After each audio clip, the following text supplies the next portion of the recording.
हल्ला बोल में अलकायदा के 2 आतंकियों को 14 दिन की पुलिस कस्टडी में भेज दिया गया है और जो सियासत उसके बाद हो रही है उस पर आज चर्चा करेंगे, क्योंकि सियासत में जो आग लगी है उसकी आंच दूर से दिखाई दे रही है। एक तरफ यूपी एटीएस लगातार छापेमारी कर रही है, दूसरी तरफ लखनऊ में सियासत जोरों पर है।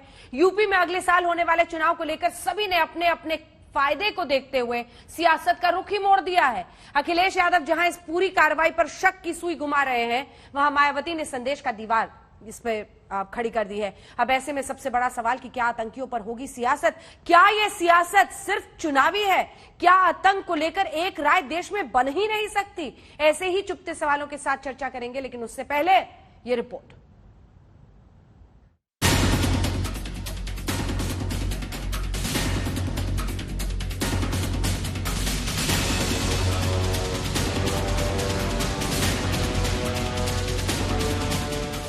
यूपी में अलकायदा समर्थित गजवातुल हिंद के संदिग्ध आतंकियों की गिरफ्तारी पर अब सियासत जोर पकड़ रही है। यूपी पुलिस का दावा है कि 15 अगस्त से पहले बड़ी आतंकी वारदातों को अंजाम देने की फिराक में थे आतंकी। पेशावर में बैठा हैंडलर पूरी साजिश रच रहा था। यूपी पुलिस युद्ध स्तर पर शहर दर शहर पूरे आतंक के मकड़जाल को एक्सपोज करने में लग गई है। और इधर अखिलेश यादव के एक बयान पर जमकर सियासत की चिंगारी सुलग गई है। अखिलेश यादव पंचायत चुनाव पर सरकार को घेर रहे थे। अखिलेश ने आरोप लगाया कि बीजेपी से बड़ी गुंडागर्दी वाली पार्टी और कोई हो ही नहीं सकती। प्रशासन को साथ लेकर गुंडागर्दी करके भाजपा ने एक नई परिभाषा तय की है। यूपी पुलिस पर हमें भरोसा नहीं। उनके इस बयान पर बीजेपी ने सीधा आरोप जड़ा, एजेंसियों पर नहीं आतंकियों पर भरोसा करते हैं अखिलेश। ऑपरेशन चल रहा है, उसमें उन्होंने एक घर को घेरा हुआ है। मैं उत्तर प्रदेश की पुलिस पर और खासकर बीजेपी की सरकार भरोसा नहीं कर सकता। देखिए, ये वो लोग हैं जो सुरक्षा एजेंसियों पर नहीं आतंकियों पर भरोसा करते हैं, क्योंकि इनकी जब सरकार थी उत्तर प्रदेश में तो ये कहते थे कि हम अपने इन लोगों पर से मुकदमा उठाएंगे जिनको आतंकी मुकदमों में डाल दिया गया है जेल में, उनसे सहानुभूति रखते थे। तो ये सुरक्षा एजेंसियों पर कहां भरोसा करेंगे उत्तर प्रदेश की। लेकिन हम उन्हें बताना चाहते हैं कि उत्तर प्रदेश में हमारी सुरक्षा एजेंसियां बहुत सतर्क हैं। हम सबको सुरक्षित रखने में उनका पूरा योगदान है। आज बहुत बड़ी साजिश को उत्तर प्रदेश में नाकाम किया है, इसलिए इनका मनोबल तोड़ने का मत क्या कीजिए। लखनऊ के काकोरी में गिरफ्तारियों के बाद कानपुर सहित उत्तर प्रदेश के कई शहरों में संदिग्धों को पकड़ने के लिए रेड हो रही है। वहीं समाजवादी पार्टी ही नहीं, तमाम पार्टियां यूपी सरकार की इस आतंकी रेड को चुनावी पॉलिसी बता रही हैं। देखिए, उसके पीछे कई सारी चीजें जो अखिलेश जी कह रहे हैं, उसमें अब एनकाउंटर कैसे होने लगा वहाँ, वो भी हमने देखा है। लोग प्रेडिक्ट तक कर देते थे कि फलाना आ रहा, वो एनकाउंटर हो जाएगा, और वो हो जाता था। तो जाहिर है ऐसी चीजें ना हुई हों, उसी संदर्भ में उन्होंने अपना मत व्यक्त किया। जब तक उत्तर प्रदेश का चुनाव होगा, टेररिस्ट पकड़े जाते रहेंगे। पहले भी जब चुनाव हुआ था टेररिस्ट पकड़े गए थे, बीच में टेररिस्ट की गतिविधियां खत्म हो गई थी। लेकिन जब जब चुनाव आता है इस तरीके के वाकयात होते हैं। लखनऊ में पकड़े गए अलकायदा के संदिग्ध आतंकी मसीरुद्दीन के परिवार वालों ने पुलिस के आरोपों को सिरे से खारिज किया है। उसकी पत्नी का कहना है कि उसका पति आतंकी नहीं, जिस प्रेशर कुकर में खाना बनता था उसे उठाकर ले गई है पुलिस। सर, करीब 11:30 का टाइम था जब ये लोग आए हैं। हमारे हस्बैंड चाय पी के बैठे हुए थे, तो जब दरवाजे हमने खोला तो हमको 3-4 आदमी मिले। तो हम अंदर आए तो इनके हमने कहा पता नहीं कौन है, तो ये मेरे आदमी खुद ही मतलब हस्बैंड खड़े हो गए। उन्होंने खुद ही उन लोगों को आवाज दी कि हाँ सर क्या है, तो कहने लगे कि जो है मुशीरुद्दीन कौन है, तो उन्होंने बताया। सर ऐसे होते तो वो भाग लेते, और फिर भी उन लोगों ने सुना नहीं, उनको लेके चले गए। हम थाने पे गए, करीब 1.5 घंटा उनको उसी जीप में बिठा ले रखा। जब तक हम रहे उनको नीचे नहीं निकाला, बाहर नहीं निकाला। तो वो कुकर निकालेंगे, कहने लगे इससे तो कोई लेना देना नहीं। उसके बाद में भी समझ लीजिए भाई, जब बेटियों को भगा दिया, बाद में पता चला, फिर दोबारा में वो लोग आए, वो कुकर उठा ले गए। वहीं यूपी के एडीजी लॉ एंड ऑर्डर ने पूरी आतंकी साजिश की जानकारी देते हुए दावा किया था कि पेशावर से हैंडलर उमर हलमांडी लखनऊ में इन संदिग्ध आतंकियों को निर्देश दे रहा था। प्रेशर कुकर बॉम्ब से भीड़-भाड़ वाले इलाकों को टारगेट करने की साजिश थी। उमर हलमंडी के निर्देश पर तथा अपने अन्य साथियों के सहायता से 15 अगस्त के पूर्व उत्तर प्रदेश के विभिन्न शहरों में, विशेषकर लखनऊ के महत्वपूर्ण स्थानों, स्मारकों, भीड़भाड़ वाले इलाकों में विस्फोट करने, मानव बम आदि द्वारा आतंकी घटना कारित करने की तैयारी में थे। उत्तर प्रदेश के कानून मंत्री राजेश पाठक ने आज तक से कहा है कि देश में पढ़े लिखे लोग सोशल मीडिया के जरिए आतंकियों के झांसे में आ रहे हैं। उन्हें पाकिस्तान जैसे मुस्लिम देशों का समर्थन मिलता है। कुछ बड़े चेहरे भी इसमें एक्सपोज होंगे। सामान्यतः देखा गया है कि जो बहुत पढ़े लिखे लोग हैं, जो सोशल मीडिया इंटरनेट का इस्तेमाल करते हैं, वो विदेशी लोगों से जुड़े होने के उपरांत इस तरीके के कुकृत्यों को अंजाम देते हैं। और बताया गया है कि लगातार वो वीडियो पर भी ऐसी फिल्में देखता था, ऐसे चित्र देखता था जिससे वो लोग मुद्देलित हों। कहता था कि इससे आपका कोई मतलब नहीं, अपने परिवार में कहता था। और बहुत ही मतलब कष्टकारी है उत्तर प्रदेश के लिए, और इसमें हम किसी को छोड़ेंगे नहीं। एक तरफ देश में अलकायदा जैसे अंतर्राष्ट्रीय आतंकी संगठन के पैर जमाने का खतरा सामने आ खड़ा हुआ है, तो दूसरी तरफ है राजनीति का गोला बारूद, जो राष्ट्रीय सुरक्षा के मुद्दे पर भी सुलगने को बेताब रहता है। आज तक ब्यूरो। डॉक्टर संबित पात्रा, राष्ट्रीय प्रवक्ता भारतीय जनता पार्टी के हमारे साथ जुड़ रहे हैं। अनुराग भदौरिया, प्रवक्ता समाजवादी पार्टी के हमारे साथ जुड़ रहे हैं। एमएस बिट्टा साहब हमारे साथ जुड़ रहे हैं, चेयरमैन है all India anti terrorist front के। धर्मवीर चौधरी हमारे साथ बीएसपी की तरफ से जुड़ रहे हैं। कुछ ही देर में वारिस पठान भी हमारे साथ जुड़ेंगे एआईएमआईएम की तरफ से। संबित पात्रा जी, आपके साथ शुरुआत करते हुए, लेकिन उससे पहले जरा अपने दर्शकों को हम दिखा देते हैं कि कैसे ये मामला सियासी हो चुका है। एक तरफ आप देखिए, ये पूरी तस्वीर ऐसी है कि अलकायदा का भारत में पैर पसारना कितनी बड़ी चिंता का सबब है। लेकिन सवाल है कि अखिलेश को अगर शक है और मायावती को संदेह है, तो क्या ये सियासी नहीं है? आतंक पर आखिर सियासत क्यों, यही हम पूछ रहे हैं। प्रेशर कुकर बॉम्ब और विस्फोटक बरामद किए गए हैं। क्या इससे पहले दिल्ली से लेकर कई यूपी के शहरों में ऐसे विस्फोट किए गए हैं? पाकिस्तान में आतंकियों का हैंडलर है। देखिए, इंटरनेशनल मामला है, जांच कैसे वहां तक पहुंचेगा? क्या इस हलमंडी जिसका नाम लिया जा रहा है कि हैंडलर था, उस तक पहुंचेगी यूपी पुलिस? आतंकियों के सोशल मीडिया का इस्तेमाल, ये कहना है कानून मंत्री का उत्तर प्रदेश के कि सोशल मीडिया के इस्तेमाल से पढ़े लिखे युवा इनकी पकड़ में आ रहे हैं, जो आतंकवाद की तरफ बढ़ रहे हैं। यूपी के बड़े शहरों में अगर धमाके का प्लान था, धार्मिक स्थलों पर था, तो ये कितनी बड़ी चिंता का सबब, इन सब पर चर्चा करेंगे। लेकिन ये जो टेबल के सामने लिखा है कि अखिलेश को शक क्यों, मायावती को संदेह क्यों, ये सवाल आज हम पूछेंगे। लेकिन इससे पहले डॉक्टर संबित पात्रा, तमाम राष्ट्रीय पार्टियों का ये मानना है कि ऐसे आतंकी रेड और आतंकियों का पकड़ा जाना बीजेपी की चुनावी तैयारी का हिस्सा है। आप पर भरोसा नहीं है, आपकी पुलिस पर भरोसा नहीं है, मिस्टर पात्रा? देखिए, जनता को भरोसा है हम पर, क्योंकि आपने देखा होगा 2014 के पश्चात किस प्रकार से जो आतंकवादी हमले बहुत आम होते थे पूरे देश में, और एक अनाउंसमेंट होती थी। आप चाहे एयरपोर्ट में जाइए, चाहे आप रेलवे स्टेशन में जाइए, अनाउंसमेंट होती थी कि अपने आसपास, अपने नीचे देख के बैठिए, कहीं कोई कुकर न छोड़ गया हो, कहीं कोई बैग न छोड़ गया हो। हम सब चेक करके बैठते थे। इस प्रकार का माहौल पूरे देश में था। तो स्वाभाविक है आतंकवाद के ऊपर लगाम लगा है, आतंकवाद के ऊपर लगाम लगा है। मैं कंप्लीट कर लूं अंजना जी, मैं आपको एक वाकया बताने वाला हूं। अंजना जी, मैं कंप्लीट कर लूं या बीच में ऐसे चलता रहेगा? अरे आप जवाब दीजिए ना कि अंजना जी, मैं आपको कुछ अभी बहुत मिस्टर भदौरिया अंजना जी, मुझे बहुत तकलीफ है। ये आप इनकी चाबी बंद करिए और इनको हटाइए स्क्रीन से। ये बहुत इरिटेंट है। जवाब सुनिएगा ना, अपनी बारी का तो इंतजार कीजिए। आपकी बेताबी समझ में आ रही है, आपकी बेताबी समझ में आ रही है कि मीडिया पे धमकी लगा रहे हैं, डिबेट खराब हो जाएगा, लोग देखते नहीं। हिसाब से आप कंडक्ट करिए अपनी। अंजना जी, मैं आपसे रिक्वेस्ट करता हूं, इस प्रकार की जवाब दे देने दीजिए। डिबेट खराब होती है, लोग डिबेट देखते नहीं। संबित पात्रा पहले सवाल का जवाब देंगे, उसके बाद मैं आपके पास आऊंगी। भदौरिया साहब, अपनी बारी का इंतजार कीजिए। संबित जी, जवाब दीजिए।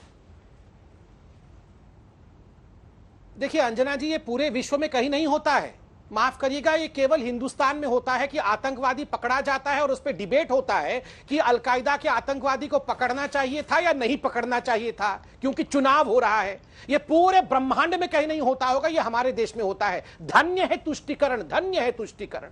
ये तुष्टीकरण में हम इतने अंधे हो जाएंगे कि हम अपने पैर पे आतंकवाद का कुल्हाड़ी तक चलाने के लिए तैयार हो जाएंगे। ये कभी भी हमारे पूर्वजों ने सोचा नहीं होगा। थैंक यू समाजवादी पार्टी, धन्यवाद मायावती जी, धन्यवाद कांग्रेस पार्टी, आपके कारण आज ये देश की हालत है। अब अंजना जी, ये हंसने का विषय नहीं है, ये जोकरगिरी जाके आप समाजवादी पार्टी के ऑफिस में करिएगा, शांति से सुनिए। पहले आतंकवाद पे डिस्कशन हो रहा है, ये कोई हा ही हंसने का विषय नहीं है। दांत दिखा के हंसने चले हैं आतंकवाद के ऊपर। अब सुनिए ध्यान से अपनी रिकॉर्ड को। यहां पर अंजना जी 2006, 2007 और 2008 ये 3 वर्ष ऐसे थे जिसमें लगभग 45 लोगों की मृत्यु हुई थी आतंकवाद के कारण। उत्तर प्रदेश में गोरखपुर में ब्लास्ट हुआ था। अनुराग जी अभी आपका ऑडियो नहीं जा रहा, बारी बारी से ऑडियो जाएगा, इन सबके वो पूरा कोर्ट में करेंगे, मैं ब्लास्ट आपके हुए पास आऊंगी। हाँ। इन सबके कोर्ट्स में ब्लास्ट हुए थे। 45 लोग मारे गए थे। मैं आपको एक बहुत महत्वपूर्ण अभी आपको चार्जशीट रखता हूं आपके सामने। देखिए, पहली बार जो 2006 की ब्लास्ट हुई थी बनारस में, 21 लोग मारे गए थे और उसमें 2 लोग गिरफ्तार हुए थे, वलीउल्लाह और शमीम। हमारी सरकार नहीं थी, मगर अखिलेश यादव जी ने 2012 में इन दोनों लोगों के खिलाफ, उनकी जब सरकार थी, उन्होंने कहा इनके खिलाफ चार्जशीट ड्रॉप करिए। 4 लोग गिरफ्तार हुए थे 2002 में पोटा के अंतर्गत, क्योंकि उन्होंने कारगिल के इंफॉर्मेशन को लीक किया था पाकिस्तान में। उनका नाम था जावेद, ताज मोहम्मद, महसूद और मुमताज मियां। इन चारों को रिहाई की बात की थी अखिलेश जी ने 2012 नवंबर में। 5 आतंकवादी गिरफ्तार हुए थे सीआरपीएफ रामपुर में 2008 में जब अटैक हुआ था जनवरी 1 तारीख को। और 5 टेररिस्ट का नाम था सबाउद्दीन, मोहम्मद शरीफ, जंग बहादुर खान, मोहम्मद कौसर और गुलाब खान। 5 को रिहा करने की बात और इनके केस को विड्रॉ करने की बात अखिलेश यादव जी ने 2012 में की थी। 4 आतंकवादी गिरफ्तार हुए थे गोरखपुर ब्लास्ट में 2007 में, जिनका नाम मैं नाम नहीं बताता हूं, मगर इन चारों की भी रिहाई की बात अखिलेश यादव जी ने की। और इलाहाबाद हाईकोर्ट ने फटकार लगाया था अखिलेश यादव कि कौन आतंकवादी है और कौन आतंकवादी नहीं है, या अखिलेश यादव या मायावती तय नहीं करेंगे। अनुराग भदौरिया जवाब दीजिए, अनुराग भदौरिया जवाब दीजिए। देखा होगा यूपी पुलिस पर भरोसा इन्होंने। देखिए बिल्कुल अंजना जी, मैं आपको सारी बातों का जवाब दूंगा। पुलिस और प्रशासन को तो आपने अच्छी तरह देखा कि उत्तर प्रदेश के पंचायती चुनाव में कितना नंगा नाच किया है। महिला का आबरू लूटती रही, पुलिस वहां देखती रही, पुलिस ने वहां पे पुलिस के सामने गोला बारूद चलते रहे, पुलिस कार्यकर्ता की तरह बीजेपी के कार्यकर्ता की तरह काम करती रही, वहां पे अपहरण होते रहे, पर्चे छीने जाते रहे, पर्चे नॉमिनेशन नहीं करने दिया, आतंक की माहौल, समाजवादियों पे एफआईआर, उनके तो आप आतंकवाद वाले मुद्दे पर भी क्लीन चिट दे देंगे? तो अनुराग भदौरिया आप आतंकवाद वाले मुद्दे पर भी क्लीन चिट दे देंगे? आपकी अपनी जांच एजेंसी चल रही है। मैं पूछना चाहता हूं कि जहां पे ये घटना हुई है वहां 4.5 साल से भारतीय जनता पार्टी की सरकार है, वहां लोकल पुलिस वहां पे है। आखिर लोकल पुलिस क्या कर रही थी 4.5 साल से? मैं पूछना चाहता हूं, इनका इंटेलिजेंस डिपार्टमेंट क्या कर रहा था, ये बताएं ना। इनका एलआईयू क्या कर रहा था 4.5 साल तक कि वहां पे 4 सूटकेस बारूद वहां इकट्ठे हो गए और सरकार को पता ही नहीं। ये असली मुद्दों से ध्यान भटकाने की बात करते हैं, और इनका कुछ नहीं करना है। मैं इनसे पूछना चाहता हूं, आपने तो यहाँ जनता को वादा किया था, इतने बड़े बड़े वादे देते हैं कि हम जनता को सुरक्षा देंगे, हम आएंगे। मेरी सरकार जब 2014 में, आप 2017 में कह रहे थे हम आएंगे तो 70 लाख लोगों को रोजगार होगा, और यहाँ पे हम आएंगे, यहाँ पे भ्रष्टाचार खत्म करेंगे, तब तो आपने नहीं बताया था। अपराधी तो यहाँ गोरखपुर के बैठ जाएंगे, सबसे ज्यादा अपराधी यहाँ पे सुबह से लेकर शाम तक, चाहे शराब माफिया हो, चाहे भू माफिया हो, चाहे यहाँ पे आपके जो आपका पुलिस प्रशासन है, आपके कार्यकर्ता मिलकर अपराधी जैसा काम करेगा। ये तो आपने कभी नहीं बताया था कि आप समाजवादियों पे आके आप फर्जी एफआईआर करेंगे, उनको नॉमिनेशन नहीं करें। आप असली देखिए, बात ये नहीं है, इनके पुलिस की फेलियर है, और अपने पुलिस की फेलियर को ये आप बोलना नहीं चाहते। मैं कहते हैं आपकी पुलिस कहाँ थी बताइए ना। 4.5 साल से क्यों नहीं पकड़ा? एक गैरेज चला रहा है व्यक्ति, 3 साल 3.5 साल से गैरेज चला रहा था, वहां पे सारी घटनाएं होती रही, तो आपकी पुलिस क्या देखती रही थी हाथ बंद करके कि नहीं इंतजार करो? ठीक है, संबित जी इसका जवाब दीजिए, उसके बाद में बिट्टा साहब फौरन आपके पास आ रहे हैं। आपकी पुलिस तो एक ही काम कर रही है, सुनिए, इनकी पुलिस एक ही काम कर रही है कि कहाँ नॉमिनेशन दिया जाए, कहाँ पंचायती चुनाव में समाजवादियों के पीछे लगा जाए, कहाँ हमें भारतीय जनता पार्टी को जिताना है, ये आपकी पुलिस काम कर रही है। शर्म नहीं आती है टीवी डिबेट पे बैठ के आप इधर उधर की बातें कर रहे हैं? 2014, 2009, 2010, 2011, 12, 13, 14, 15, 16, 17, अरे भैया 18, 19, 20, 21 कहाँ चला गया? सरकार आपकी है, गिनाओ ना आप काम, क्या काम आपने किया यहाँ 4.5 साल में? सिर्फ नफरत की आग फैलाने के अलावा। अरे भाई पुलिस अपना काम कर रही है, पुलिस ने अपना काम किया नहीं। पुलिस काम कर रही है समाजवादी को एफआईआर करने में, पुलिस काम कर रही है पुलिस वालों को थप्पड़ मारने, कितना सुनेंगे इसी चीज को, और आप उसको पकड़ नहीं पा रहे। ठीक है, जवाब सुनते हैं। अंजना जी क्या हो गया? तबियत खराब हो जाएगी, इनको रोकिए। अंजना जी सांस लेने दीजिए, नीरे पड़ गए बिना सांस के। ये भाई पुलिस सिर्फ समाजवादियों के लिए है। ठीक है, ठीक है, थप्पड़ मारेंगे। अब सांस लीजिए अनुराग। जवाब दीजिए संबित जी, आपका फुर्सत मिल जाए तो जरा मुझे भी बोलने का मौका दीजिएगा। ठीक है, रुक जाइए संबित पात्र। संबित जी, अंजना जी क्या हो रहा है? मतलब ये बोल रहे 4.5 साल से आपकी पुलिस क्या कर रही थी? मतलब पकड़ो तो मुश्किल, ना पकड़ो तो। अगर मैं बोल रहा हूं, अगर ईश्वर न करे ये बम ब्लास्ट हो गए होते, 5 जगह पे बम ब्लास्ट हो गए होते, यही लोग चिल्ला रहे होते मोदी सरकार क्या कर रही है, योगी सरकार क्या कर रही है। बम ब्लास्ट करने से पहले पकड़ लो तो क्यों पकड़ लिया, ना पकड़ो अगर गलती से कोई छूट जाता है तो क्यों नहीं पकड़ा। मतलब ये हर आतंकवाद जैसे, ये वही लोग है ना जिन्होंने कहा था 26/11 में पाकिस्तान का हाथ नहीं है, ये वही लोग है ना जिन्होंने कहा था 26/11 में पाकिस्तान का हाथ नहीं, ये तो आरएसएस की साजिश है। ये वही लोग है ना जो हर विषय में पाकिस्तान को क्लीन चिट देते हैं। मुझे ये नॉन स्टॉप अंजना जी, ये तो बंद ही नहीं हो रहे हैं ये। बाप रे, ये हम सबके देश भर के कान के लिए कर्ण खतरा है, ये कर्ण खतरा, ये कान के लिए खतरा है। ये लोग जो 6 बजे सुन के इनके कान न खराब हो जाए लोगों के। इनकी आवाज थोड़ी देर कम रखिए अंजना जी। भदौरिया जी, अंजना जी आप बताइए, आप ही के इस सवाल देश का में आतंकवाद एक जवाब तो सुनो, ऐसे कैसे बहस हो? ठीक है, बाप रे बाप, ऐसा झेलना भी बहुत मुश्किल हो जाता है अंजना जी। किसी का जवाब दे रहे हैं अनुराग जी, प्लीज अब शांत हो जाइए, संबित जी बात पूरी कीजिए। हाँ, समाजवादी पार्टी की और बीजेपी की नूरा कुश्ती से संबित जी जवाब हमारे मुझे बुलवाइए। ओहो अंजना जी, हम कैसे जवाब दूं? दोनों तुष्टिकरण भाइयों को देखिए जरा, T1 और T2 को देखिए, दोनों तुष्टिकरण भाई बोलने नहीं देंगे। ये आतंकवादियों को बचाने के लिए बिल्कुल रण क्षेत्र में ऐसे उतर के कूद रहे हैं जैसे आतंकवादी नहीं इनके घर का कोई सदस्य उठा के ले गई हो। नहीं, आप देख रहे हैं इनके व्यवहार को, T1 और T2 दोनों तुष्टिकरण भाइयों को देखिए, ऐसे परेशान लग रहे हैं जैसे ये जो मुनीर गिरफ्तार हुआ है या जो मुर्शीद गिरफ्तार हुआ है, ये अनुराग भदौरिया का भाई था, उठा के ले गए हैं हम उसको। अरे भाई साहब, वो आतंकवादी थे, अलकायदा के साथ तार जुड़े हुए थे, ATS जैसे एक महत्वपूर्ण संस्था ने उसकी इन्वेस्टिगेशन की है, पूरी जांच के साथ इस रिपोर्ट को रखा गया है। उसके बाद पेशावर के साथ बेटा साहब एक सेकंड में आप दोनों के पास बात करना मुश्किल हो गया अंजना जी, सच में आतंकवाद जैसे मुद्दे पर पॉलिटिक्स नहीं होनी चाहिए।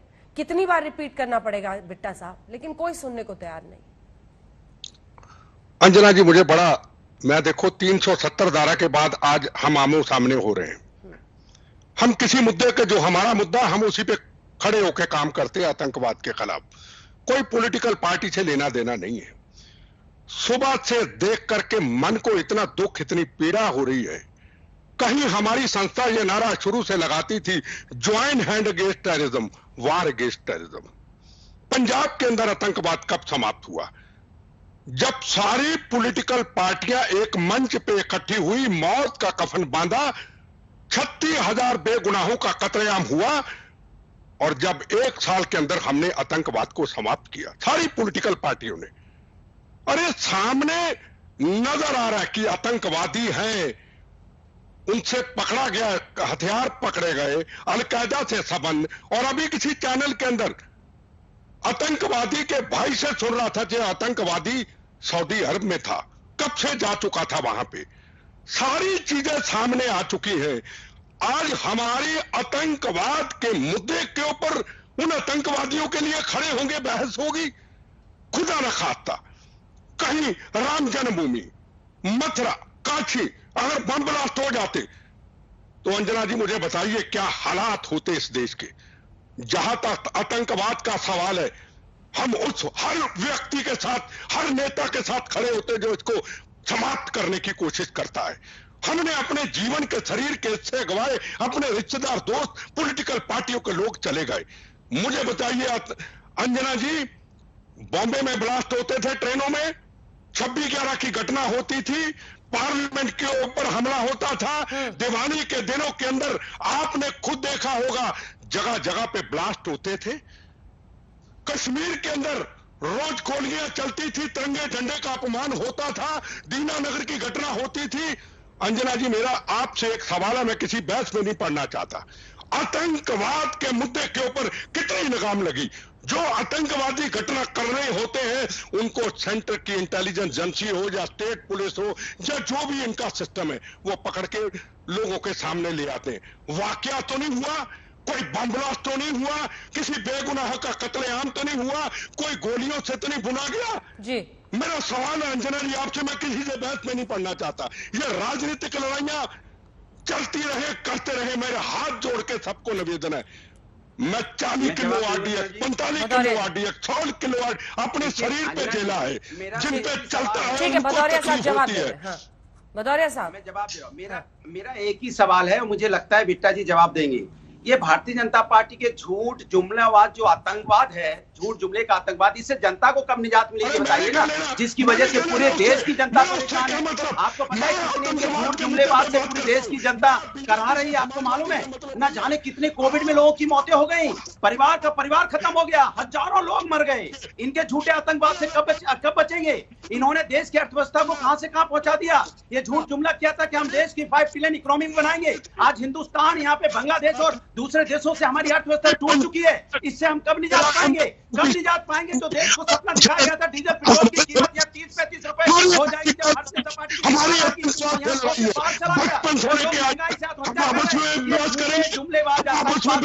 मुक्ति मिलेगी। इसके बारे में आतंकवादी को तो खत्म कर लेंगे। ठीक है, बिट्टा साहब जवाब दे रहे हैं, एक साथ बोलिएगा तो ऑडियो कटता है। दो लोग एक साथ बोलते हैं तो ऑडियो कटता है। बिट्टा साहब जवाब दीजिए, फिर मैं धर्मवीर जी आ रही हूँ। जनता पार्टी के माध्यम से ठीक है, बिट्टा साहब चुनाव लड़ना क्या, बड़ी एमपी का चुनाव लड़ना क्या, भदौरिया जी बताइए आप, मेरे से किस बात की बात करते हैं आप? देती है, इस सपने को साकार करना जरूरी है कि जनता के सपने जब टूटते हैं ना। ठीक है, बिट्टा साहब जवाब दे रहे हैं ना भदौरिया साहब, किसी की तो बात सुनिए ना, सुनिए बिट्टा। बात मत कीजिए भदौरिया जी, मेरे से आतंकवाद के मुद्दे पर बात कीजिए। अगर मैं बोलने लगा बाटला केस हो या यूपी के अंदर कोर्टों में केस आतंकवादियों को कैसे छोड़ा गया, मैं नहीं बोलूंगा। मैं आज के मुद्दे पे बात करूंगा। मैं राजनीतिक लड़ाई में पड़ना नहीं चाहता। पूछना चाहता हूं, क्या पिछले कुछ सालों के अंदर कहीं बम ब्लास्ट हुए? क्या गोलियां चली? क्या दिल्ली के अंदर ब्लास्ट हुए? क्या 26/11 की घटना हुई? क्या जयपुर के अंदर 120 लोग मारे गए कई वर्ष पहले? क्या हुआ? आतंकवाद के ऊपर कंट्रोल है, अपनी राजनीतिक लड़ाई लड़ने का अधिकार है, पर आतंकवाद के मुद्दे के ऊपर पंजाब की तरह कांग्रेस हो या बीजेपी हो या अकाली हो या बीएसपी हो, मिलकर जो लड़े वो हमें करना होगा। और लड़ाई आप लड़े, धर्मवीर जी, लड़ाई आपसे बताइए। धर्मवीर जी, शक और संदेह क्यों जब मामला राष्ट्रीय सुरक्षा का हो? नहीं, अंजना जी, ये जो क्षेत्रीय पार्टी के लोग बैठते हैं, आप इनको तवज्जो इतनी क्यों देती हैं?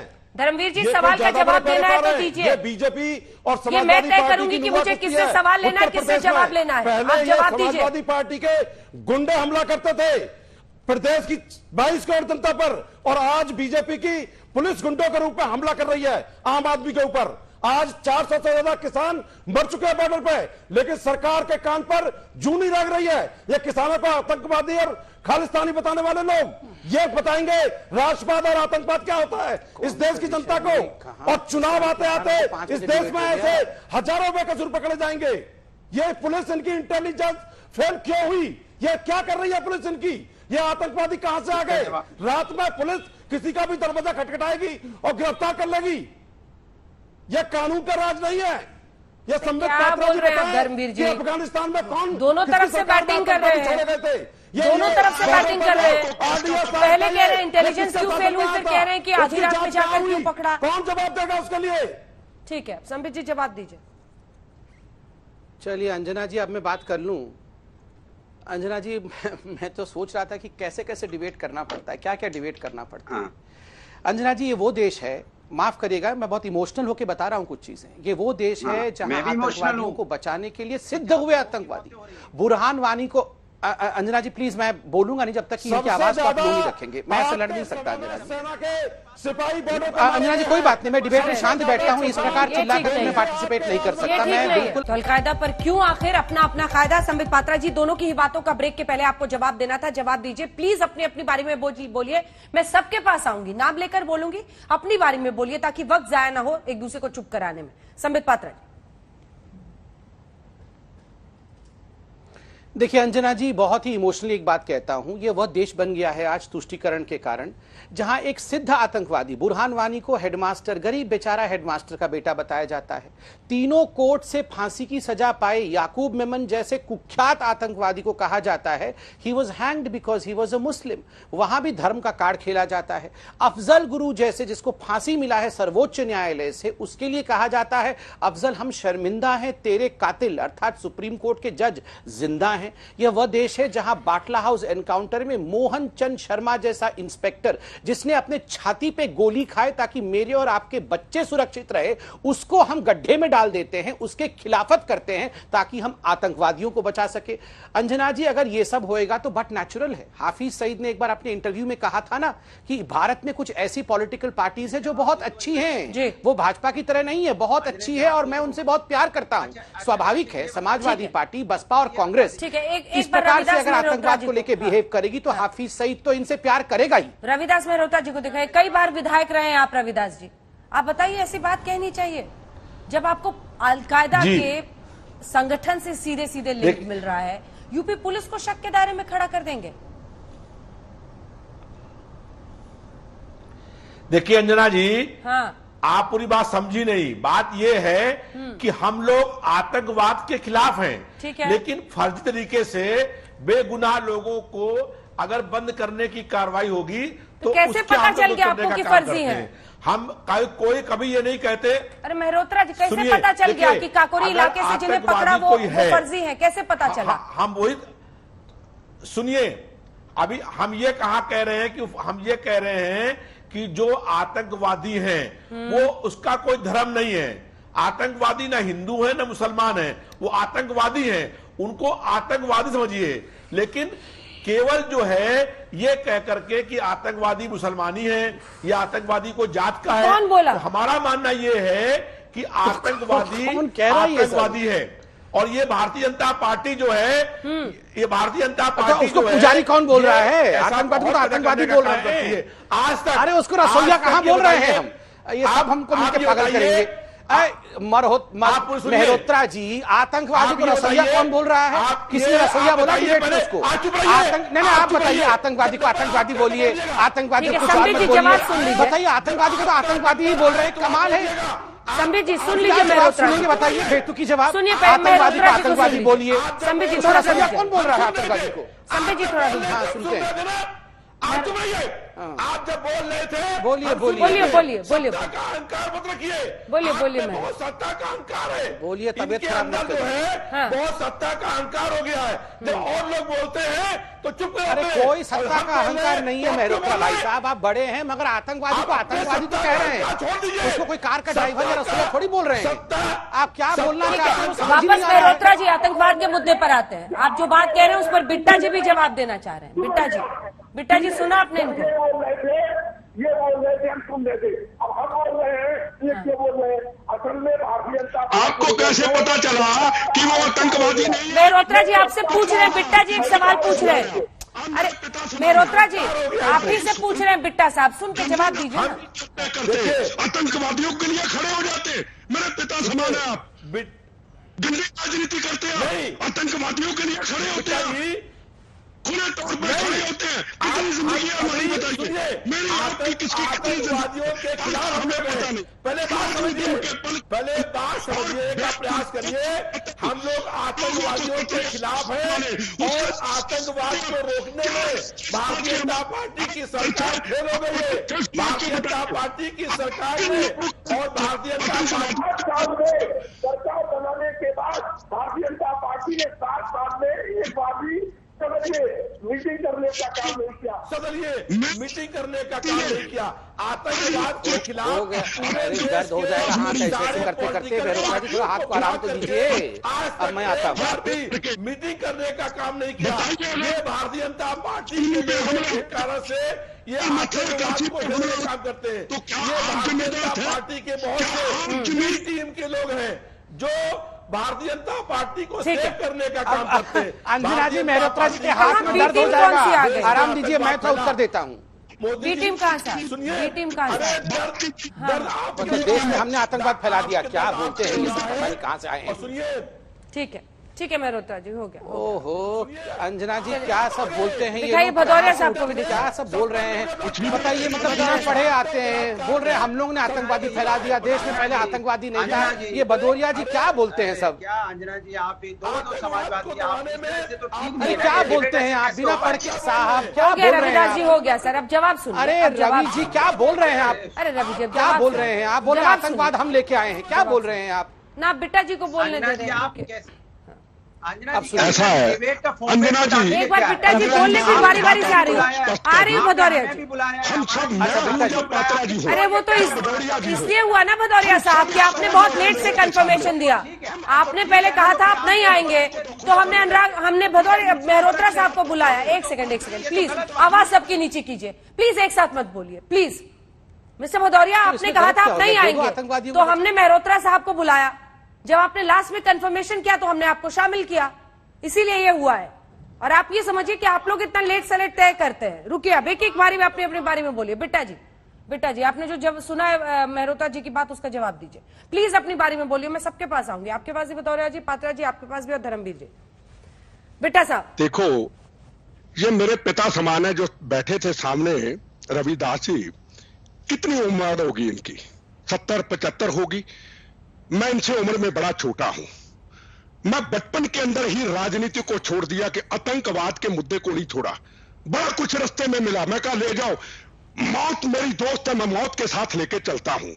इस उम्र में ये राजनीतिक लोग ऐसी बातें करने वाले, इस उम्र में हम राजनीतिक लोग आतंकवादियों के लिए खड़े होंगे? अरे आपको पता है, आपने इंटेरोगेट किया है आतंकवादियों को? मैं पूछना चाहता हूं, अभी तो पुलिस ने सामान पकड़ा है, हथियार पकड़े हैं। इनसे एक मेरा सवाल है, मैं बार बार यही कहता हूं, अगर राम जन्मभूमि पहले भी हमला हुआ था आतंकवादियों का, उस वक्त कांग्रेस की गवर्नमेंट थी। अब हम कहें कि वो कांग्रेस ने कराया था? क्या पार्लियामेंट में हमला हुआ क्या भाजपा जी ने कराया था? क्या 26/11 की घटना हुई क्या कांग्रेस ने कराया था? किसी ने कहा तो नहीं। सवाल कैसी बात हो गई अनुराग भदौरिया जी? जवाब दीजिए इसका। हालात खराब हो जाते देखिए, हैं। मैं तो अंजना जी आप उसको चुप हो जाए। अंजना जी देखिए, आतंकवाद के साथ हिंदुस्तान में कोई भी नहीं है, लेकिन मैं आपसे एक बात कह रहा हूं पात्रा जी, ढोल नगाड़े बजाओ, लड्डू खिलाओ, महिला का चीरहरण करके, गोलियां चला के, बारूद चला के आपने क्या बोलते हैं अंजना जी? कब्जा कर लिया। लड्डू कहां से आया? गोलियां चला के खुश हुए महाराज, खुश हुए। लड्डू बटने दो, ढोल नगाड़े बटने दो, महिला का सम्मान गया तो गया, गोलियां चली तो चली। यहाँ पे पर्चे छीने गए तो छीने गए, यहाँ किसी की मौत हुई, खून के धब्बे उड़े उड़े, लेकिन हमने यहाँ पे ब्लॉक रूम पे कब्जा कर लिया। ढोल नगाड़े बजाओ, लड्डू खिलाओ। ये आपके उत्तर प्रदेश के मुख्यमंत्री और उत्तर प्रदेश के मुख्यमंत्री के लोग इस तरह का आप अपनी पुलिस को प्रशासन का दुरुपयोग करेंगे। आतंकी घटना से पहले संदिग्धों का पकड़ा जाना अच्छी बात है या नहीं मिस्टर भदौरिया? मेरे एक सवाल का जवाब दीजिए सर। रटी रटाई बातें तो आप भी बोलेंगे, वो भी बोलेंगे, चिल्लाते रहिए, 1 घंटा निकल जाएगा। एक सेकंड मेरे सवाल का जवाब दीजिए, थोड़ा सोचिए तो सर क्या बोल रहे हैं। मेरे सवाल का जवाब दीजिए। आतंकी घटना से पहले संदिग्धों का पकड़ा जाना, तमाम एक के बाद एक वहां पर विस्फोटक का बरामद होना, अन्य चीजों का, ये अच्छी बात है या नहीं है? घटना के पहले हो जाना। आप कह रहे थे ना पुलवामा में कि क्यों नहीं पकड़ा, अब पकड़ा तो आप सवाल खड़े कर रहे हैं कि ये तो झूठ है। अंजना जी सवाल यही तो है, मतलब सारे फेक लोग हैं, पुलिस सारी फर्जी गिरफ्तारियां हैं। बोलिए ना। नहीं मैंने क्यों बोला? मैं तो नहीं बोला फर्जी गिरफ्तारी। मैंने कहा हम समाजवादी को तो 12 घंटे में पकड़ लेते हैं पुलिस आके खटाक से। जैसे हम प्रदर्शन करने वाले घर में आ जाएंगे, उठा के ले जाएंगे और 24 घंटे थाने में बैठा रहेंगे, तुरंत उन्हें पता चल जाता है। लेकिन 4 साल से आतंकी माहौल वहां बना हुआ है, गैरेज चला रहा है, इनका एलआई क्या कर रहा था, इनका जो आईबी डिपार्टमेंट क्या कर रहा था, पुलिस क्या कर रही थी, जो लोकल थानेदार होता है, जो लोकल एसएचओ होता है, जो पुलिस बीट के वहां पे लगाती है, वो क्या कर रही थी 3.5-4 साल से? इसके मतलब कि आपकी शांत होंगे तभी तो जवाब दूंगा। ये शांत होते कहाँ है? जवाब देगा। ठीक है, जवाब सुनिए। एक बार चाबी भर गई है तो पूरा कंप्लीट ही होगा। ठीक है, अब जवाब सुनिए, अपनी अपनी बारी में बोलिए। देखिए अंजना जी, पहले तो अंजना जी आज तो समय हो गया है, एक बार इनसे पूछ लीजिए कि इनकी आपत्ति क्या है। पकड़ लिया है आपत्ति है या देर से पकड़ा है ये आपत्ति है? मुझे तो समझ में नहीं आ रहा है, खाली चिल्लाना है यहाँ के। अभी कोई कह रहा था कि मतलब ये खुद ही अंजना जी की आवाज को जरा कम रखिए, ये तो नॉन स्टॉप बिना सांस लिए बोलते हैं। ये अंजना जी आधा डिबेट तो भदौरिया जी करते करते चला जाता है। तो इनकी आवाज को कम रखिए जरा, ताकि दूसरे भी तो बोल सकें। बोलिए, नहीं तो दूसरे बोलेंगे कैसे? अंजना जी आप सोचिए जरा, इस देश में हो क्या रहा है। एक जो सस्पेक्ट है, 2 सस्पेक्ट पकड़े गए हैं, 15 अगस्त आ रहा है, उनके पास से रेकी के वो सब नक्शे निकले हैं जहां वो ब्लास्ट करने वाले थे। धन्यवाद देने के बदले यहां पर लोग इस प्रकार चिल्ला, अरे कोई टोटी भी चोरी करता है तो पुलिस का काम है उस टोटी चोर को भी पकड़ लेना। यहां तो आतंकवादी है, आतंकवादी। आप बताइए, कोई टोटी चोरी कर लेता है, कोई फर्श चोरी करके भाग रहा होता है, या कोई पंखा घर का चोरी करके भाग रहा होता है, उनको भी नहीं पुलिस को छोड़ना चाहिए। यहां तो आतंकवादियों को पकड़ा है तो धन्यवाद देना चाहिए, उसके बदले आप देखिए इनको आतंकवादियों को बचाने के लिए इतनी जद्दोजहद करनी पड़ रही है। मैं आप सभी से अपील करूंगा, हिंदुस्तान तुष्टीकरण के कारण जिस राह पे चल रहा है हमें रोकना होगा। ठीक है। 2014 से पहले जितनी आतंकवादी घटनाएं होती थी, चाहे सरोजनी नगर मार्केट की हो, चाहे बाकी जगहों की, वो हमने देखा है। आज मोदी जी के एक सख्त रवैये के कारण आतंकवाद के हमले बंद हुए हैं। ये प्लीज राजनीति बंद करिए और आतंकवाद के खिलाफ आवाज बुलंद करिए। और अभी अनुराग भदौरिया कह रहे थे आतंकवाद एक झूठ है, आतंकवाद एक जुमला है। आतंकवाद एक जुमला है क्या? आतंकवाद एग्जिस्ट नहीं करता है।